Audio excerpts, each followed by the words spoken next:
Oka galam na birang fama fran tigana benjay. Desano biram tening jay tigana benjay.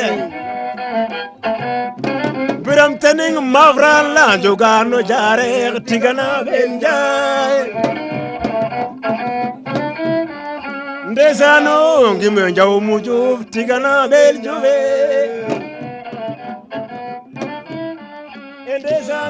Clé pour un certain nombre de départements. On peut citer le département de Kaffrine, vers Nibi, qui fait frontière avec la commune de Panal. Il y a aussi le département de Birkilan, qui fait frontière avec Guinguinéo via la commune de Darambos. Guinguinéo aussi fait frontière avec le département de Kaolack. Le département de Kaolack qui fait partie donc de la région de Kaolack naturellement, mais aussi le département de Gossas dont nous faisions partie dans le passé. Guinguinéo est composé de 123 191 habitants dans une superficie de 1250 km². Cela prouve que Guinguinéo n'est pas trop bien peuplé. Et cela montre seulement qu'il y a encore beaucoup d'efforts qui doivent être fournis en termes d'aménagement du territoire. Parce que quand même, il faut le reconnaître, Guinguinéo a une potentialité économique. C'est un département profondément rural, parce que la plupart de la population s'active dans l'agriculture et dans l'élevage. Il faut le dire aussi que sur le plan économique, Guinguinéo fut l'une des gares les plus attrayantes du Sénégal. La gare de Guinguinéo, tout le monde la connaît dans l'histoire. Elle fut l'un des fleurons de l'économie locale. Quand je parle d'économie locale, je parle de l'économie du Saloum, sur laquelle Guinguinéo a quand même joué un grand rôle. Et je pense que jusqu'à présent, il a quand même beaucoup de choses à prouver encore. Et parlant de là, je voudrais en profiter pour faire un plaidoyer pour la réhabilitation des chemins de fer. Les chemins de fer Dakar, Thiès, Sénégal, Bamako, Dakar-Bamako, moi je pense que peut nous valoir beaucoup de satisfaction.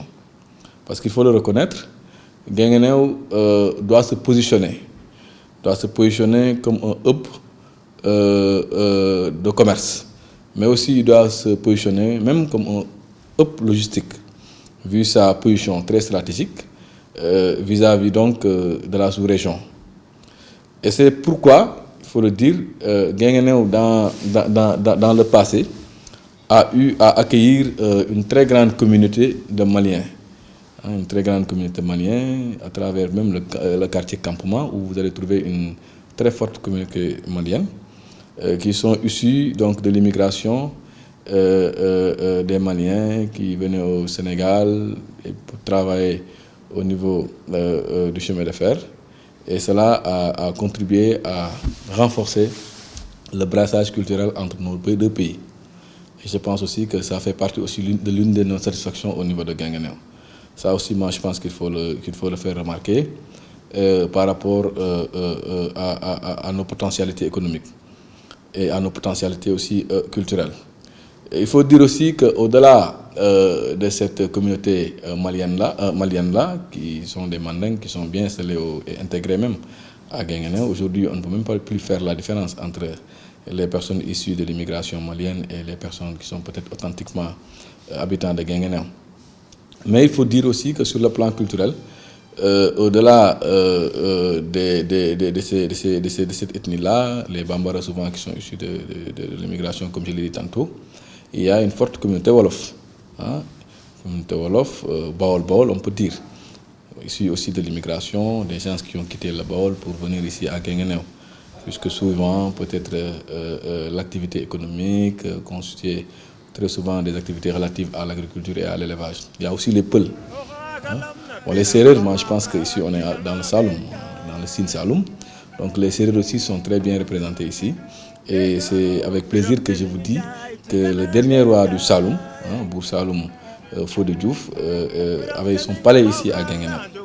Et c'est avec une grande fierté, ça fait partie même de nos patrimoines que nous nous énorgueillissons à présenter à chaque fois que nous avons un hôte ici et qui viennent visiter Guinguinéo. Tout cela quand même montre que Guinguinéo est fondamentalement ancré dans l'histoire de notre pays. Et cela c'est aussi fait remarquer dans la participation des citoyens de Guinguinéo dans la vie active. Ici, dans la ville de Guinguinéo, dans les communes qui font partie du département, il y a quand même des cadres qui ont eu à marquer quand même ce pays-là.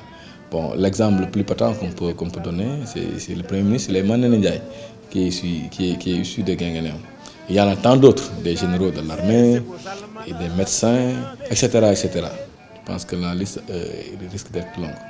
Donc pour dire quand même que Guinguinéo fait partie intégrante de notre pays.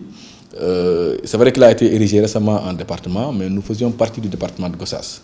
Mais moi je pense que même par rapport à notre appartenance à Gossas, Guinguinéo a été toujours un pilier essentiel quand même par rapport au rayonnement de ce département. Que sur le plan économique, sur le plan social, Guinguinéo doit encore se positionner. Parce qu'il y a quand même beaucoup de choses à prouver encore aux Sénégalais, au Sénégal en l'occurrence, dans la perspective de bâtir une nation unie, une nation multiculturelle, etc. Maintenant, il y a des efforts qui doivent être fournis par l'État, ça c'est sûr. Et nos potentialités quand même, comme je l'ai dit tantôt, l'agriculture et l'élevage, le chemin de fer, l'État doit pouvoir encore davantage renforcer ces secteurs-là pour que nous puissions nous aussi émerger comme le Sénégal est en train de l'être. Par rapport au conseil départemental, déjà je voudrais dire que le Guinguinéo a été érigé en département le 10 juillet 2008. Donc aujourd'hui, nous sommes au département depuis 10 ans.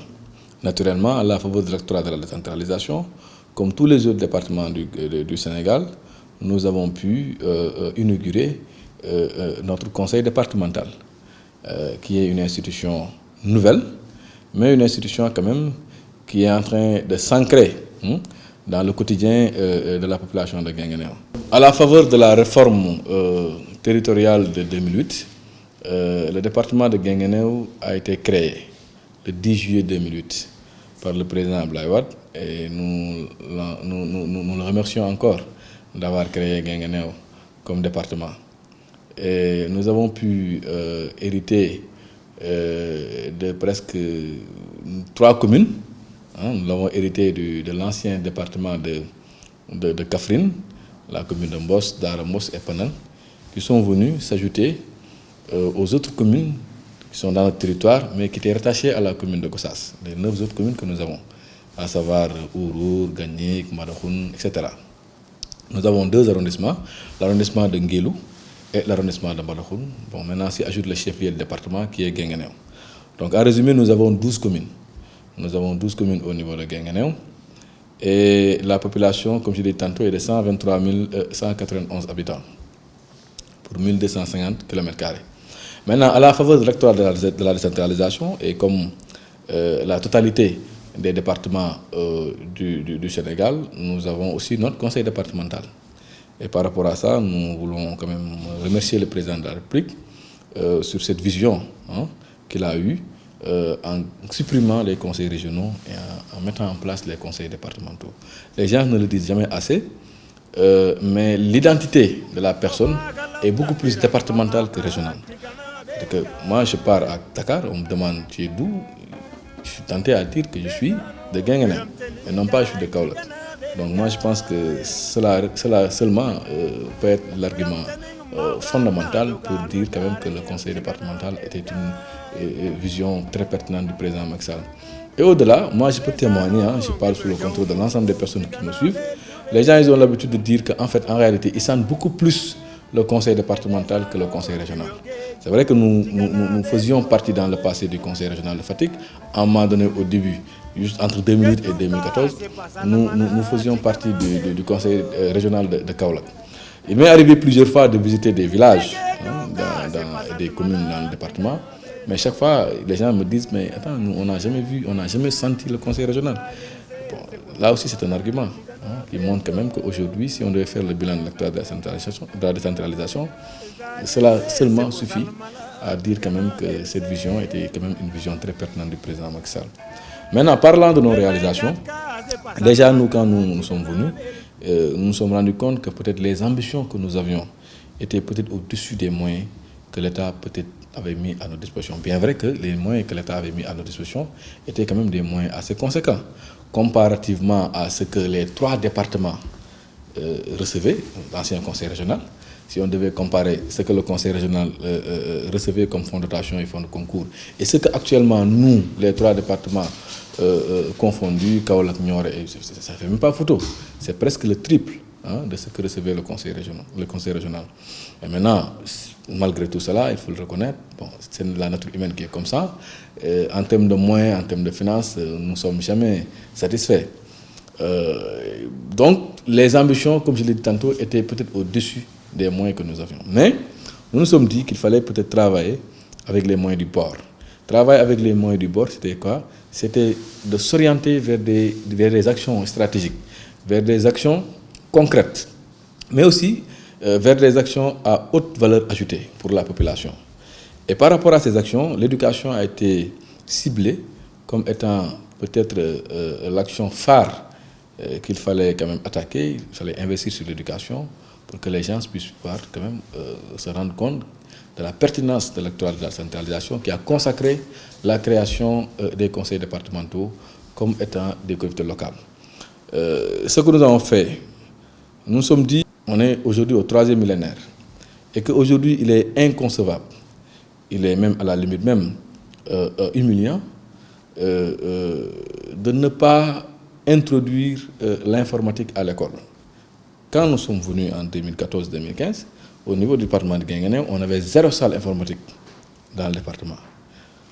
La seule salle plus ou moins qu'on peut assimiler à une salle informatique qui existait, c'était dans la commune de Guinguinéo, qui est quand même une commune plus ou moins urbaine. Mais dans les communes rurales, c'était 0 salle informatique. Aujourd'hui, grâce aux investissements sur ressources propres du conseil départemental, nous sommes aujourd'hui à 10 salles informatiques. À 10 salles informatiques. Et puis, ce n'est pas seulement des salles informatiques, mais c'est de la bibliothèque numérique. Parce que nos actions aussi, dans la perspective de rationaliser nos dépenses, nous savons que certes, l'informatique était une priorité à l'école, mais pour autant aussi, la lecture, la bibliothèque était aussi une priorité pour l'école. On a fusionné. Nous avons imaginé la possibilité de faire les deux en un seul coup. On a imaginé des possibilités scientifiques de créer une salle informatique, mais aussi d'y adjoindre une bibliothèque numérique. Et c'est ça que nous avons à Guinguinéo. Et je m'appelais toujours à rappeler les propos de l'ancien inspecteur d'académie qui nous avait dit, les yeux dans les yeux, que cette salle-là qu'ils avaient vue, peut-être vous aurez l'occasion de visiter ces salles-là, que les salles que j'ai vues ici à Guinguinéo, ça n'existe nulle part au Sénégal. Et tout le monde peut l'attester. Parce que quand même, c'est des bibliothèques numériques avec des contenus pédagogiques de presque 300 à 400 gigas de documents que les élèves peuvent utiliser et puis pour accroître leurs connaissances, et même les professeurs peuvent utiliser pour peut-être accroître leur méthode d'évaluation, etc. Ça, nous l'avons fait. Lorsque nous sommes venus, nous avons pu voir des établissements scolaires qui étaient dans des situations de dégradation très avancées. Et nous avons pu, grâce à nos moyens propres, je le précise, sans partenariat ni rien du tout, grâce à nos fonds de concours, grâce à nos fonds de dotation, nous avons pu réfectionner un certain nombre d'établissements. Peut-être vous allez visiter ces écoles-là, je peux en citer, et c'est avec plaisir que je les cite, le collège de Makakawon, le collège de Kolomonmand et une partie, le collège de Panal. Ça, nous l'avons fait sur fonds propres du conseil départemental. En dehors de ces actions, de ces investissements que nous avons fait pas mal de... En fait, on a fait des toilettes par-ci et par-là. Bon, c'est vrai que c'est des actions pertinentes, et on doit le citer. Mais en dehors de cela, ce que nous avons fait aussi dans le domaine de l'éducation, je m'appelle toujours à rappeler le programme que nous avons appelé ETDC, qui est l'école de la toute dernière chance. En fait, ce que nous avons constaté à Guinguinéo, il y avait une forte proportion d'élèves qui ne pouvaient plus avoir la chance, parce qu'ayant épuisé leur cartouche dans l'école publique, c'était des élèves qui étaient exclus du système. Malheureusement, les parents n'ayant pas de moyens, c'était des élèves qui quittaient comme ça l'école alors qu'ils avaient envie encore de pouvoir étudier. Quand nous sommes venus, nous avons dit qu'il fallait qu'on crée une école de la toute dernière chance. Concrètement, ça signifie quoi? C'était une convention qu'on devait signer, qu'on a signée avec les écoles privées qui étaient ici. On a signé une convention et moyennant paiement peut-être d'un forfait, nous avons pu recaser près de 500 à 600 élèves depuis 2014. Des élèves qui étaient exclus du système public, on a pu les recaser, on a pu les accompagner. Leur scolarité a pu être payée intégralement et entièrement par le conseil départemental.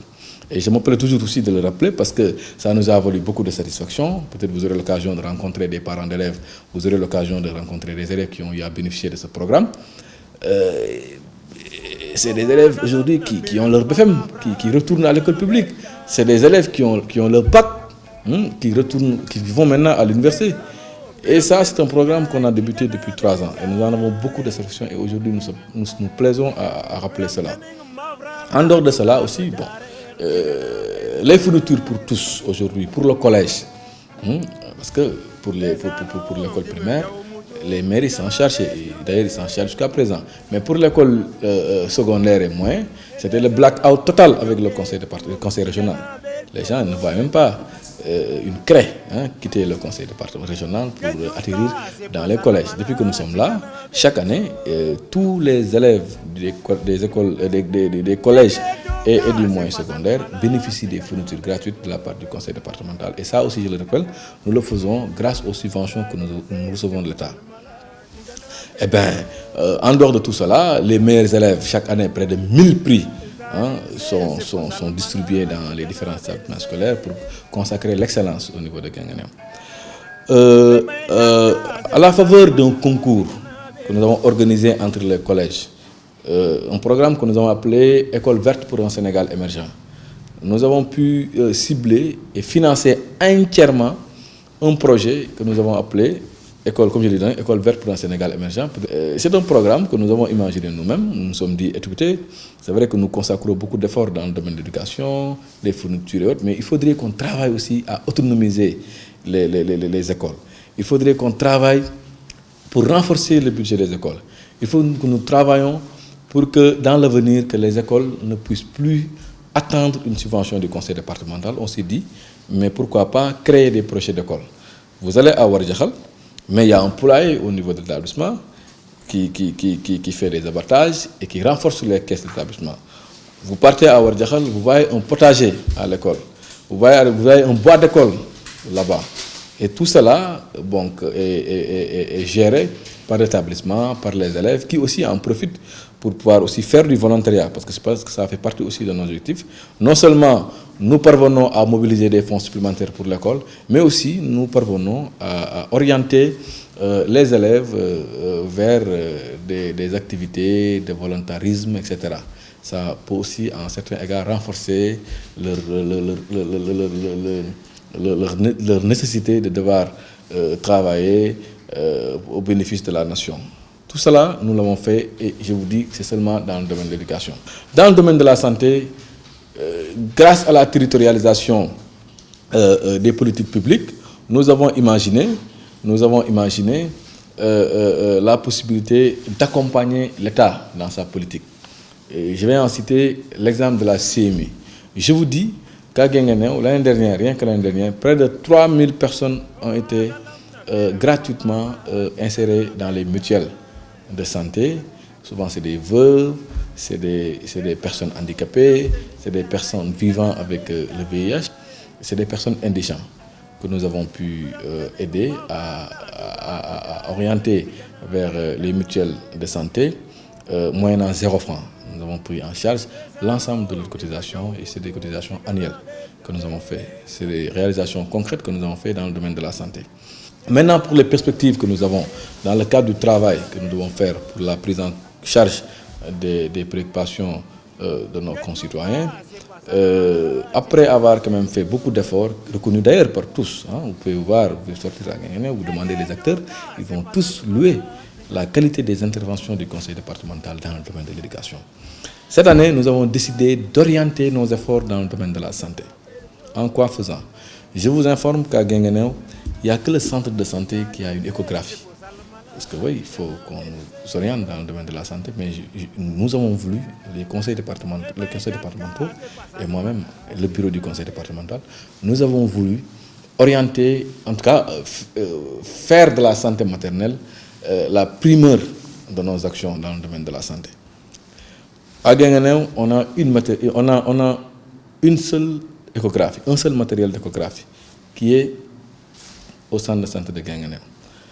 Résultat des courses, des femmes quittent la commune de Mbos, qui est distante de Guinguinéo de presque 20 ou 30 km, avec une route plus ou moins chaotique, avec aussi tout ce qu'il y a comme danger quand une femme enceinte quitte un village avec des moyens de locomotion qui ne sont pas au top, souvent c'est des charrettes et autres, ils quittent et qu'ils viennent seulement pour honorer le rendez-vous d'échographie. Ça, nous le trouvons anormal, nous le trouvons inacceptable. Il y a des gens qui quittent la commune de Guinguinéo parce que peut-être ils sont beaucoup plus proches de l'hôpital de Kaffrine ou bien ils sont beaucoup plus proches de l'hôpital de Kaolack. Ils quittent donc le département de Guinguinéo, parfois même la région de Kaolack, pour aller dans une autre région pour se faire peut-être échographier. Nous trouvons cela déplorable. Et nous avons dit que la première action que nous devons faire cette année, c'est d'arrêter cela. Nous avons un programme que nous avons appelé programme échographie partout et pour toutes. Qu'est-ce que ça veut dire ce programme? Ce programme consiste à acquérir des matériels d'échographie portatifs, des matériels portatifs d'échographie que nous allons mettre à la disposition de l'ensemble des communes qui ne sont pas trop proches de Guinguinéo. Je peux en citer la commune de Mbos, qui je vous dis, où les femmes font près de 30 km pour venir à Guinguinéo. Je peux citer la commune d'Angatch, où les gens quittent le département pour aller à Kaolack. Je peux donner l'exemple de Fass, où les femmes parfois quittent pour aller à Gossas, etc. Et nous allons mettre à la disposition donc, de ces postes de santé-là, ces matériels d'échographie, et où nous allons former aussi les sages-femmes à l'utilisation. Cette formation et l'acquisition du matériel sera à la charge du conseil départemental. Nous allons le faire sans partenariat, mais nous allons le faire avec les moyens que l'État a bien voulu mettre à disposition, c'est-à-dire les fonds de concours, les fonds de dotation. Ça aussi, nous allons le faire cette année. Et Inch'Allah, je pense qu'à partir du mois de juillet ou du mois d'août, ce projet-là verra le jour. Et on ne va plus parler de femmes qui se déplacent, qui fait 1 km pour aller donc se faire échographier. L'échographie sera chez elles, chez les femmes. Nous avons aussi un programme de rénovation des maternités, parce que je l'ai dit, c'est vrai, nous faisons dans la santé, mais nous prenons la santé maternelle comme étant prioritaire dans nos actions dans ce domaine-là, qui est le domaine de la santé. Nous avons un programme de modernisation de nos maternités, parce qu'il faut le dire, moi j'ai eu à visiter beaucoup de maternités, peut-être vous aurez l'occasion de les visiter aussi. C'est assez bizarre quand je vois des maternités ici à Guinguinéo, souvent c'est pas trop la qualité. Et je veux que les femmes, en donnant naissance à Guinguinéo, qu'elles puissent avoir aucun complexe devant une femme qui va peut-être les raconter les conditions dans lesquelles elle a eu à mettre au monde un bébé dans une clinique dakaroise. C'est ça notre vision. Nous voulons radicalement changer le visage de nos maternités. Nous avons un programme sur ça et on va les lancer peut-être dans la commune de Khelkom, le village de Ngekor et le village de Mbadakhoun où la maternité est en ruine. Nous avons créé là-bas, avec le ministère de la Santé, nous allons imaginer un type nouveau, un type idéal de maternité villageoise qui sera carrément différent des maternités que nous avons l'habitude de voir ici dans les villages et autres.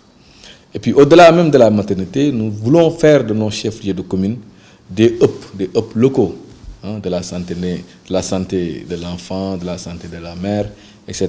où au-delà de l'accouchement, les femmes puissent pouvoir recevoir un certain nombre de formations en termes de qualité de vie, en termes de révision des habitudes, etc. Mais aussi en termes d'accompagnement pour les enfants et autres.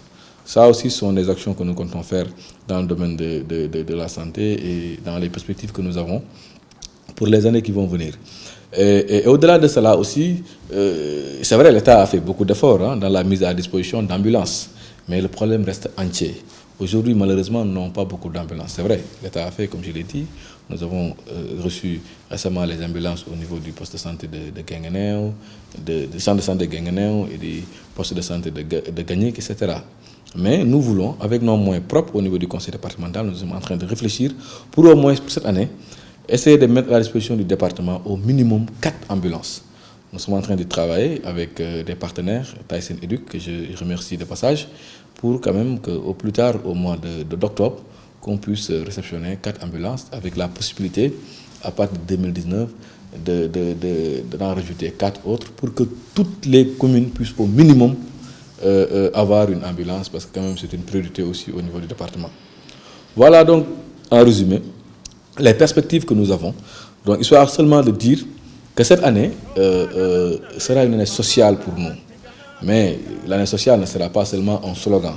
Social à travers la santé, nous voulons quand même solutionner beaucoup de nos problèmes que nous avons. Et cela, ça ne va pas empêcher au conseil départemental de continuer ses actions dans le domaine social, à travers la prise en charge des couches vulnérables. Le domaine de l'éducation, je vous l'ai dit, nous avons beaucoup de projets.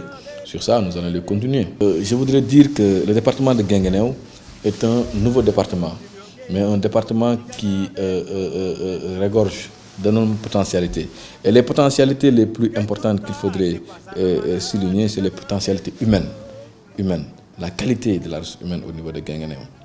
Quand même, ça aussi, il faut le souligner. Et c'est pourquoi je pense quand même que, Inch'Allah, dans l'avenir, l'avenir nous réserve beaucoup de surprises, de bonnes surprises d'ailleurs, pour le développement de Guinguinéo, pour le rayonnement socio-économique de notre pays. Mais il faudrait aussi que l'État davantage nous accompagne, l'État davantage nous appuie.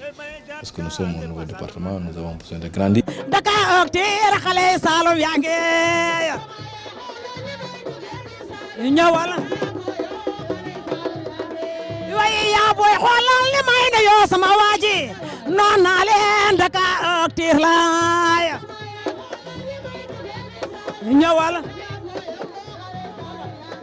Way